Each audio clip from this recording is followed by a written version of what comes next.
ఆయన నందూరు సుబ్బారావు అనే పేరు మనకి వినిపించిన వెంటనే ఆంధ్రదేశంలో ఇద్దరు ప్రముఖ వ్యక్తులు గుర్తుకొస్తారు. ఒకరు ఇంకిపాట రాసిన నందూరు సుబ్బారావు గారు, రెండు తన పాత్రలలో తన నటన ద్వారా ఒక ప్రత్యేకతను సంపాదించుకున్న నటుడు నందూరు సుబ్బారావు గారు. సరే, కవి నందూరు సుబ్బారావు గారి గురించి చాలా మందికి తెలుసు. ఆయన ఇంకిపాటల ద్వారా చాలా ప్రసిద్ధమైనటువంటి వ్యక్తి. నటుడు నందూరు సుబ్బారావు గారి గురించి ఇవాళ కొన్ని విషయాలు మీతో ముచ్చరిద్దామని నా ఉద్దేశం. నందూరు సుబ్బారావు గారిని తలుచుకోగానే మొట్టమొదటి ఆంధ్రదేశంలో అందరికీ గుర్తు వచ్చే పాత్ర గణపతి.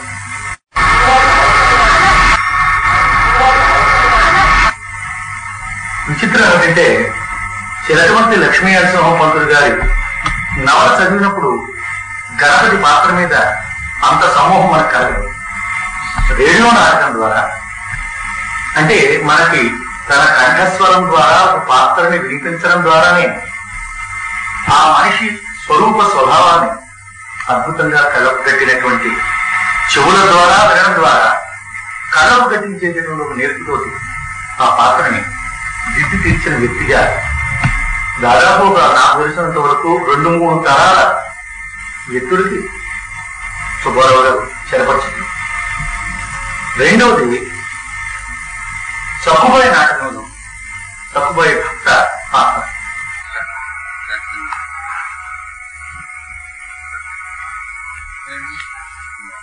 ఇది రంగస్థల మీద ఎవరో చేశారో నాకు అంతగా పరిచయం లేదు, కానీ రేడియోలో మాత్రం సుబ్బారావు గారు చేసిన నటన ఆ పాత్రకి ఒక మూర్తిని ఇచ్చినటువంటి.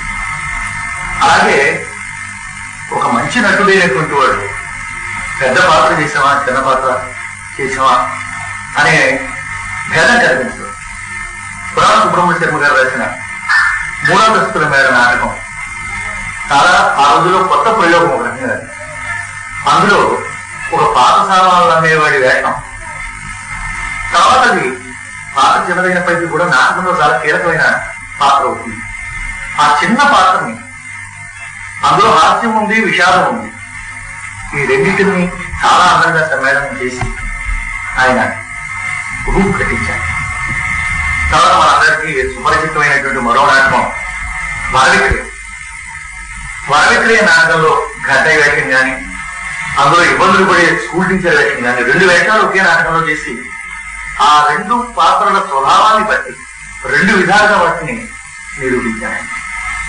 వీటన్నిటికీ మించి వ్యక్తిగతంగా నందూరు సుబ్బారావు గారి మీద నాకున్న గౌరవం ఏమిటంటే, సాధారణంగా 100 పాత్రలు 150 పాత్రలు ఎన్ని చేయొచ్చు, కానీ ఒక నటుడికి ఎప్పుడు సరైనటువంటి గుర్తింపు వస్తుంది అంటే ఒక టైప్ ఆఫ్ క్యారెక్టర్స్ అంటాం. అలా పాత్ర అనే ఒక స్వభావాన్ని ఒక పాత్రగా మనం ఎప్పుడైతే రూపొందించి ఆ పాత్ర కనిపించినప్పుడల్లా ఆ వ్యక్తి గుర్తు రావాలి.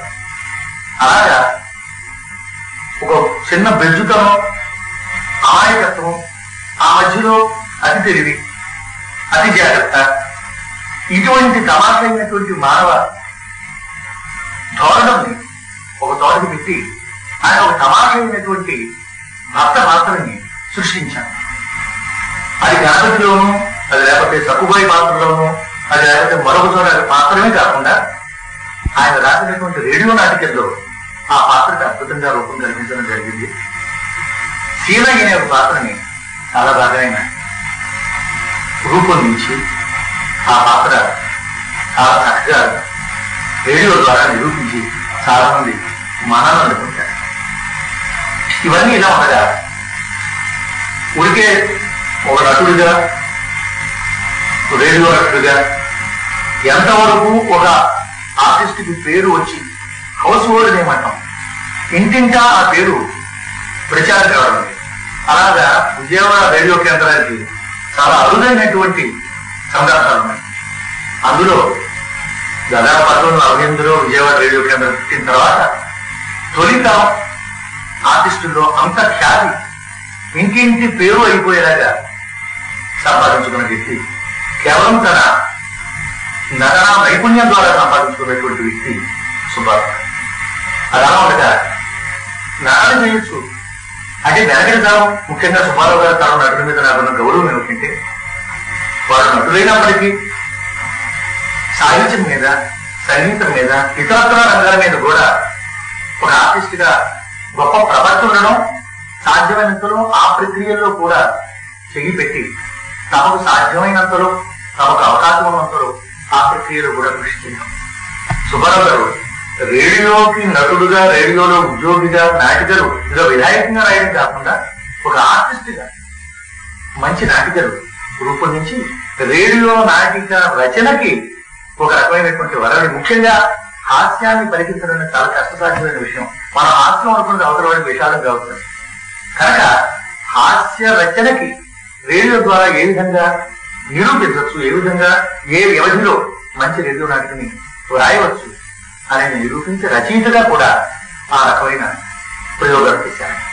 అంతేకాదు ఆయన ఎంఎస్కో ప్రచురణ సంస్థ ద్వారా ఆయన నవలలు కూడా కొన్ని ప్రచురించారు. చెప్పొచ్చేది ఏమిటంటే, ఇంకొక చాలా మందికి తెలియని ఒక చిన్న విషయం ఏంటంటే, సుబ్బారావు గారు తన చిన్నతనంలో నాకు నటు రామ్మోహన్ గారు చెప్పారు.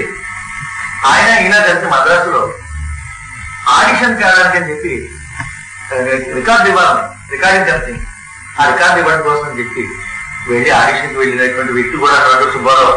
గాయకుడు అయి ఉంటే ఆయన ఏమయ్యేవాడు మనకు తెలియదు, కానీ నటుడుగా మనకి చాలా అందమైన పాత్రలు అంటే శాశ్వతంగా ఏనాటికి కూడా సుబ్బారావు గారు, గణపతి సుబ్బారావు గారు ఒక టైప్ ఆఫ్ క్యారెక్టర్ అనేది నిలబెట్టినటువంటి వ్యక్తిగా నండూరు సుబ్బారావు గారి మీద నాకే కాదు ఎంతో మంది గౌరవం ఉంది. ఇంటింటా ఆయనని కొంచెం తడుచుకుంటూ ఇప్పటికి కూడా రేడియోలో చూస్తూ ఉంటాను. ఉభయ దిశలో పడి ఉత్తరాల్లో వాటిలో కనీసం నెల మీద 3-4 ఉత్తరాలైనా సరే ఇన్నేళ్ల వ్యవధి తర్వాత నండూరు సుబ్బారావు గారు నటించిన గణపతి నాట్యం వినిపించండి అని అడిగేవాళ్ళు ఇవాటి కూడా. అంటే చెప్పొచ్చేది ఏమంటే, ఒక పాత్ర తాలూకు ముద్ర జనం మీద అంత గాఢంగా కలిగింది. అది ఆయన ఏదో నా అదృష్టం అని అనొచ్చు, కానీ కేవలం అదృష్టాల వల్ల అటువంటి జరగవు. ఆయన సమర్థత ఉంది, ఆయన వరకు ఆయన అదృష్టం అని అనుకోవచ్చు, కానీ ఆయన సమర్థతే ఆయనకి అనురూపమైనటువంటి వ్యక్తిని తెచ్చిపెట్టింది నేను తప్పకుండా చెప్పచ్చు. ఇంకా వ్యక్తిగా నాకు చాలా చిరకాలంగా పరిచయం. అంటే నేను రేడియోలోకి రావడానికి ముందర నుంచి కూడా ఆయన గురించి నేను ఆంధ్రజ్యోతిలో ఒక ముద్దబ్బాయి అని ఆయన పాత్రల గురించి, ఆయన రచన విషయాల గురించి, ఆయన పాత్రల గురించి శీర్షిక పెడదామని అనిపించి అప్పుడు కొత్త కథకాలని సమర్థులైన ఆంధ్రదేశంలో కీర్తి ప్రతిష్టలు ఆర్జించుకున్నటువంటి వ్యక్తుల గురించి ఒక శీర్షిక నిర్వహిస్తూ ఉండేవాళ్ళం. అప్పుడు సుబ్బారావు గారి గురించి నేనే వ్యాసం రాసి భాగ్యం నాకు కలిగింది. ఎందుకంటే ఒక మంచి ఆర్టిస్టుతో పరిచయం కావడం, ఆర్టిస్ట్ గా గౌరవం ఉండడం లేదు. తర్వాత నేను రేడియోలోకి వచ్చిన తర్వాత ఎంతటి సన్నిహిత మిత్రులు అయ్యారంటే ఆయన నాకు, మా వయస్సు మధ్య ఎంతో అంతరం ఉన్నప్పటికీ కూడా చాలా సన్నిహితమైన మిత్రుడిగా ఆయన నాకు ఏర్పడ్డారు. దేవుడు కృష్ణశాస్త్రి గారు చాలా గొప్ప మాట అవుతున్నారు. హాస్య రసాన్ని ఆశ్రయించి జీవించే మనిషి జీవితంలో మానసికంగా ఎప్పుడు వృద్ధుడు కాదు, వాళ్ళకి జీవితం అర్థమైనంత సమగ్రంగా ఎప్పటికీ అర్థం కాదు. సుబ్బారావు గారి ద్వారా నిరంతరాయమైనటువంటి దాదాపు 10-15 సంవత్సరాల పరిచయం ద్వారా నేను గ్రహించిన విషయం ఏంటంటే, జీవితంలో ఒక సమగ్రమైనటువంటి అవగాహన ఉన్నటువంటి వ్యక్తి, మంచితనం, మైత్రీ భావం, తర్వాత జూనియర్ ఆర్టిస్టులు కానీ పెద్దవాళ్ళు కానీ ఎవరున్నా ఒక మంచి ఆర్టిస్టులో ఒక టాలెంట్ ఉంది అంటే ఎదురు వెళ్ళి నువ్వు మంచి ఆర్టిస్టువి, నువ్వు పైకి రావాల్సినటువంటి అందుకు ప్రయత్నించు అని ప్రోత్సహించేటటువంటి ఒక సంరక్షణ ఉండడం సాధారణంగా కళాకారులు అరుదుని అనుకుంటారు. కానీ సుబ్బారావు గారు మాత్రం ఆ అరుదైనటువంటి గొప్ప లక్షణాన్ని వహించి ఆంధ్రదేశం కళాకారం మంచి ఆర్టిస్ట్ గా గుర్తు పెట్టుకోగలిగిన వ్యక్తిగా ఆయన అభివృద్ధిస్తున్నారు. మీరు సుబ్బారావు గారిని ఏదో అడగాలని అనుకున్నారు కదా, అదే ప్రారంభించండి. కానీ కదా చెప్పబడి మాట్లాడుకుని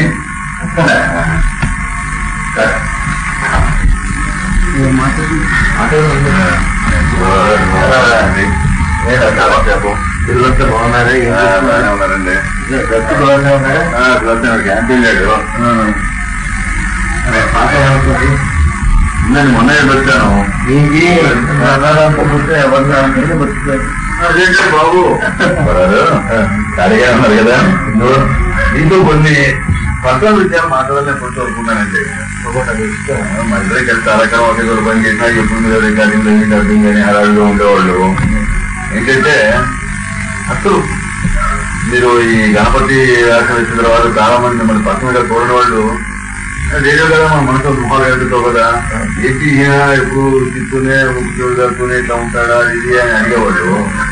అసలు మీరు నేటివ్ ప్లేస్ ఏంటి, చిన్నప్పటి ఇలాగే ఉండేవాళ్ళ అంటే ముక్కుతో ఉంటారు కదా, మొదటి నుంచి అట్లాగే ఉండేవాళ్ళ. మీ ఫాదరు మదరు మీ ఫ్యామిలీ బ్యాక్గ్రౌండ్?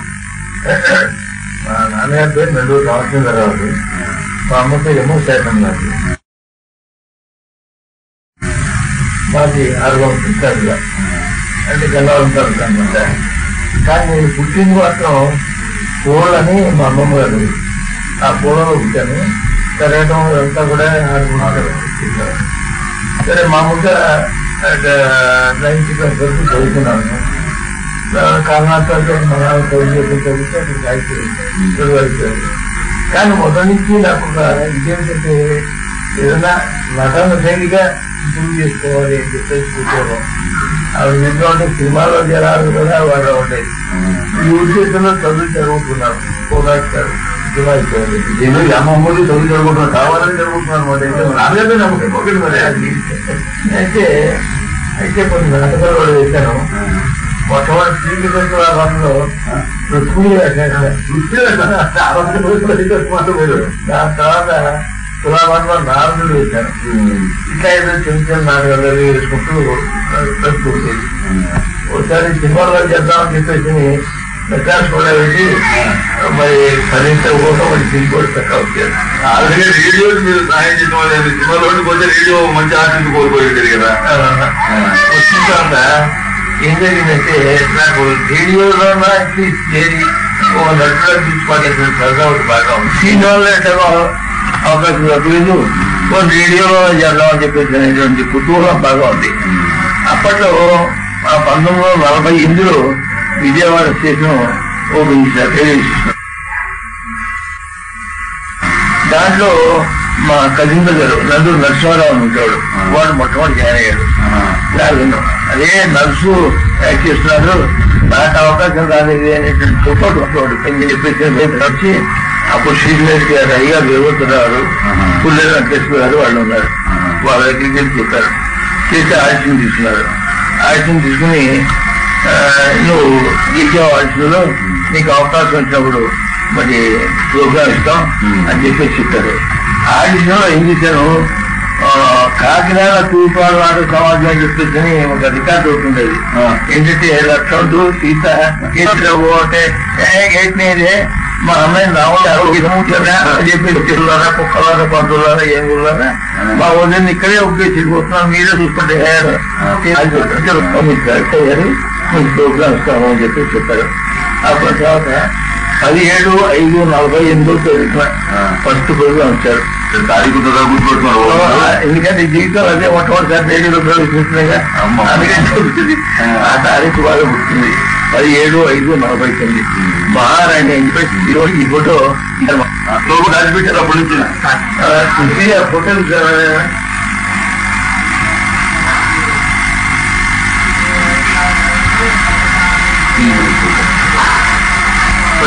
కమతం అని మరి మా గురువు గారు ఉన్నారు, వింజమూర్తి శివరామారావు గారు.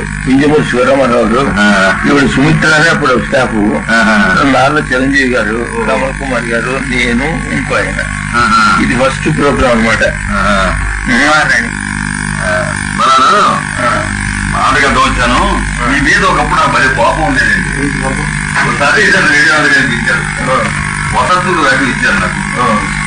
ఇలా రియాసత్ జరుగుతుంది, మీరు వచ్చారు ఇంకో రేడియో స్టేషన్ నాకు తెలియదు. అప్పుడు మీరు ఎవరు నాకు తెలియదంటో ఏమనుకోవద్దు. రేడియో విన్నా, మంచి చూడ రేడియో విన్నా.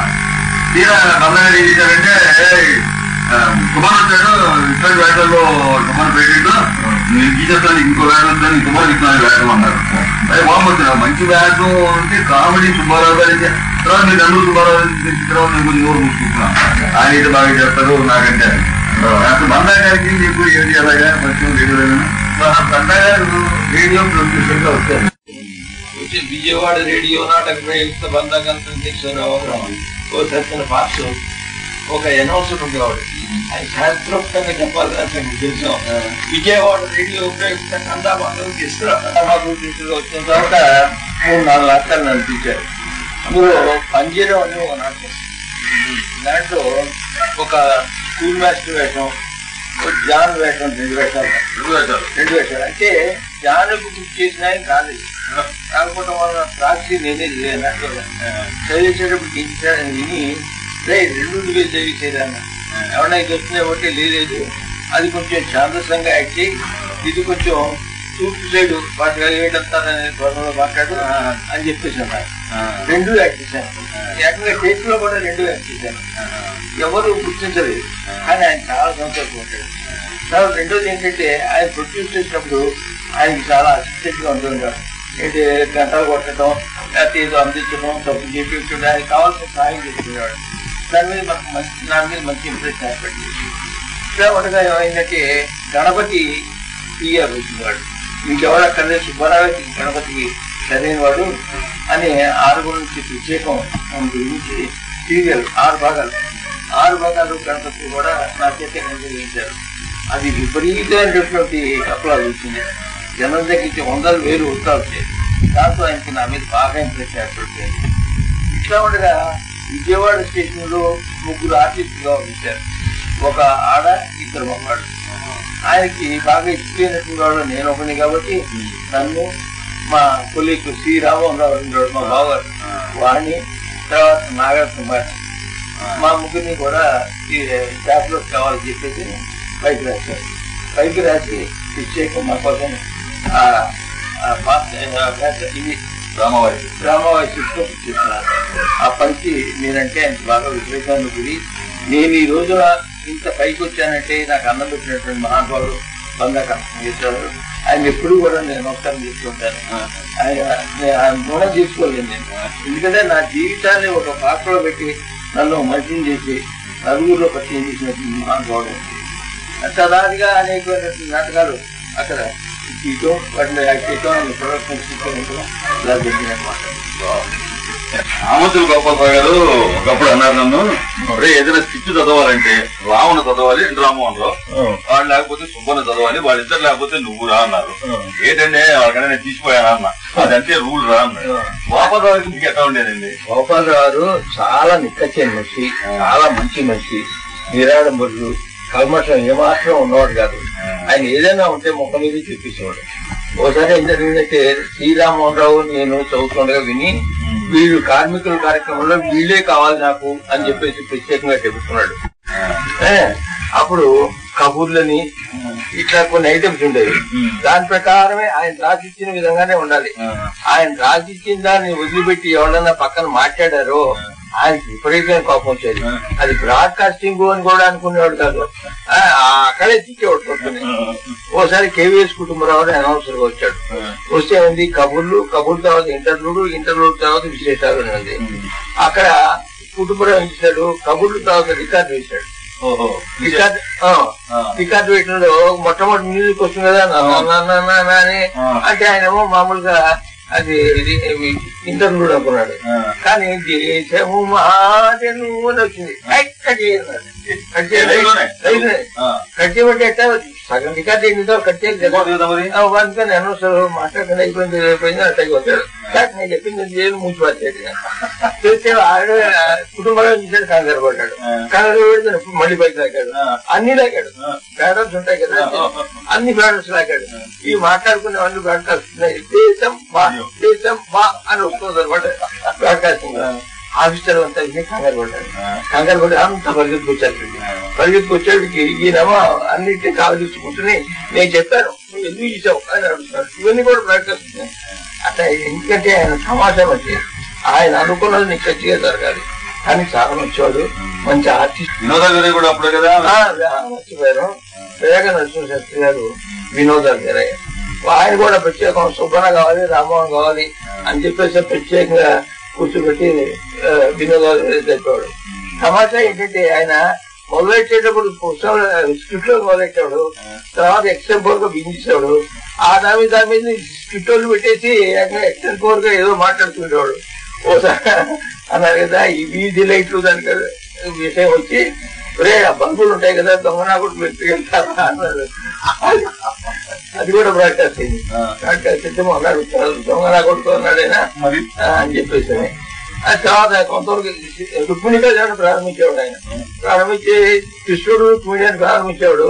ప్రారంభించాక జవహర్లాల్ నెహ్రూ దేశం ఇవన్నీ వచ్చేవి.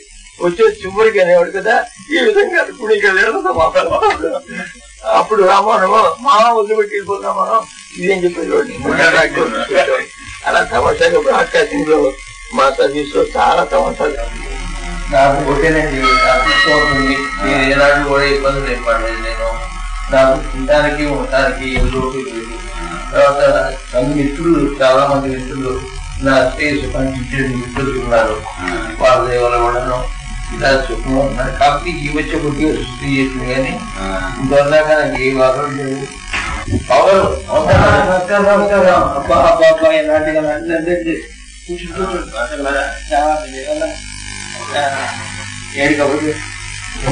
మీరు మంత్రులు చాలా కాలం అయింది. మీతో ఒకసారి చక్కగా ముచ్చరించి మీ నాటకాలు కావాలి, రేడియో నాటకాలు, రంగస్థల నాటకాలు, ఆ తదుపరి సినిమాలు వారి గురించి చర్చించమని సరదా విషయం. మరి మన ఇద్దరికి దాదాపు ఫ్రెండ్షిప్ 20 ఏళ్ళు వచ్చింది. నేను 72 పెద్దవాడు వచ్చాను. ఆ రోజు నుంచి నేను వచ్చిన నుంచి మీ పేరు అందుకొని విన్నాను కానీ మిమ్మల్ని చూసే భాష్యం కలగలేదు. అసలు ఆ యూతులు నాకు అదృష్టం ఉంటుంది కూడా అనుకోలేదు. వెంకట సుబ్బారావు గారు అంటే గొప్ప హాస్య నట చక్రవర్తి. మీ మాట్లాడుతుంటే హాస్యంలో కూర్చొని అభిమానం కాదు, ఉన్న ఫ్యాక్ట్ అది.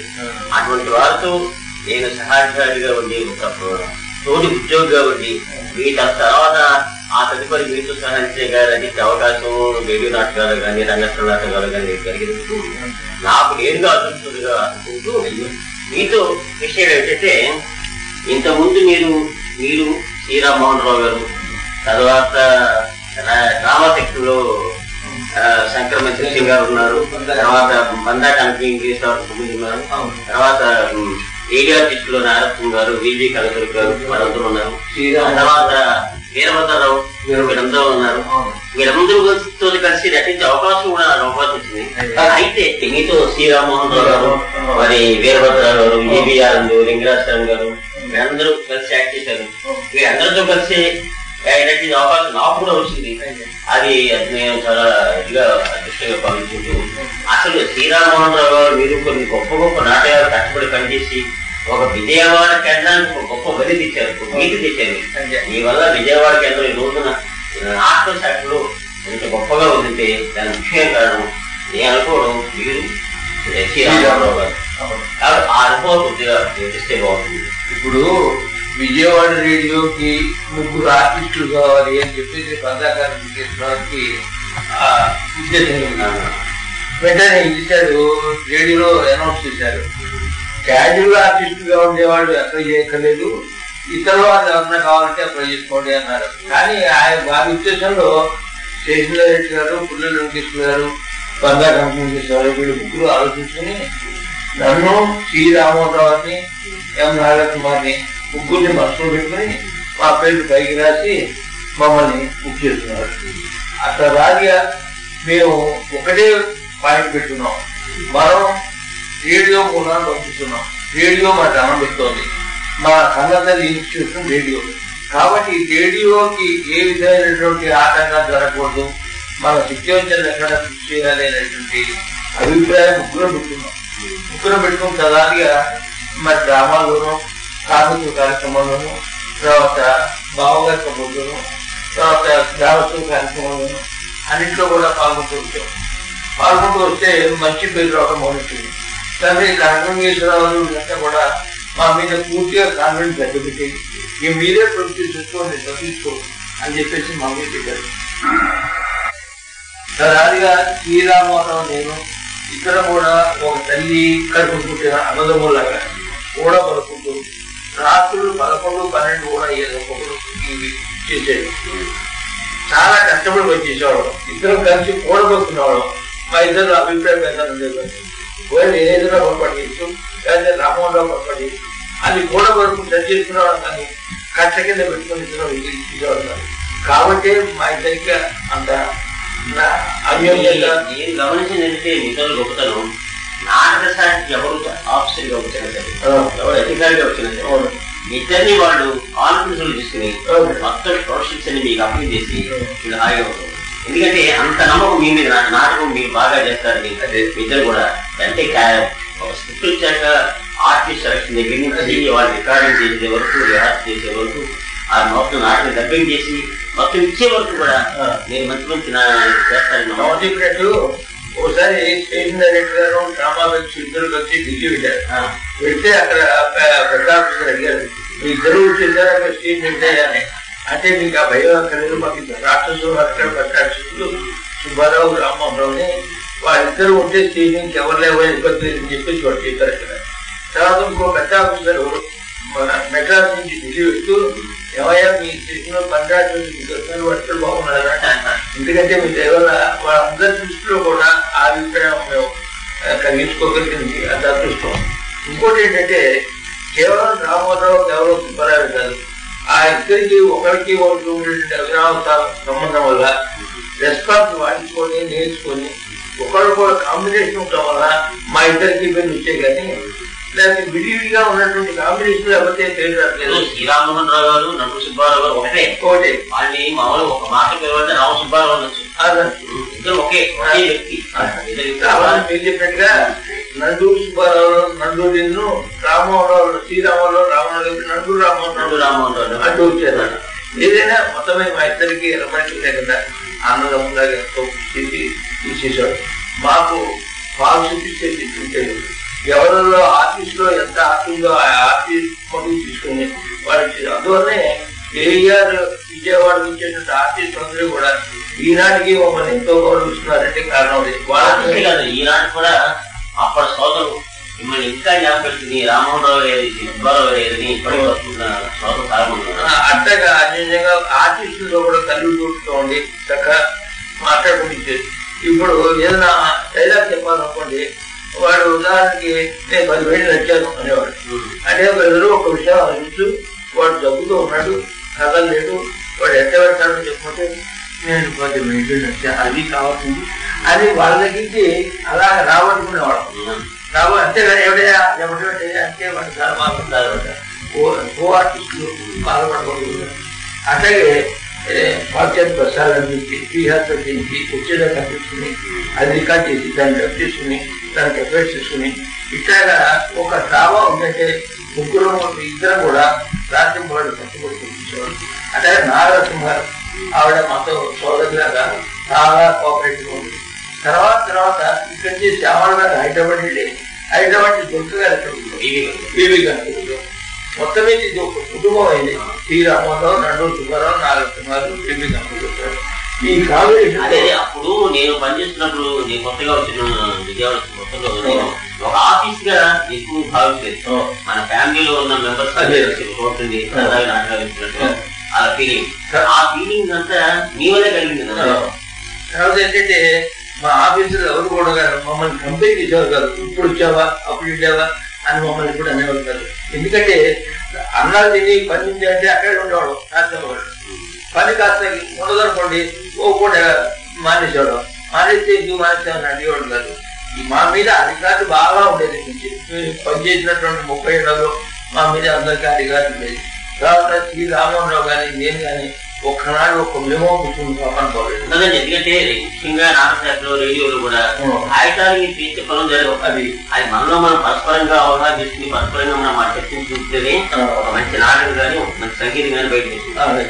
అటువంటి అవగాహన లేని మనుషులు ఈ రోజు ఉన్నారు కాబట్టి ఈ నాటకం కొద్దిగా కనుకోవడం ఏమున్నాను. కేవలం ఆర్టిస్ట్ గానే కాకుండా ఈ డబ్బింగ్ చేయడం, ఎఫెక్ట్ చేసుకోవడం, ఇట్లాగా ఈ వర్క్ కూడా, ఇంజనీరింగ్ వర్క్ కూడా మేము బాగా అయ్యి మాత్రం మేము చెప్పుకుంటుంటారు.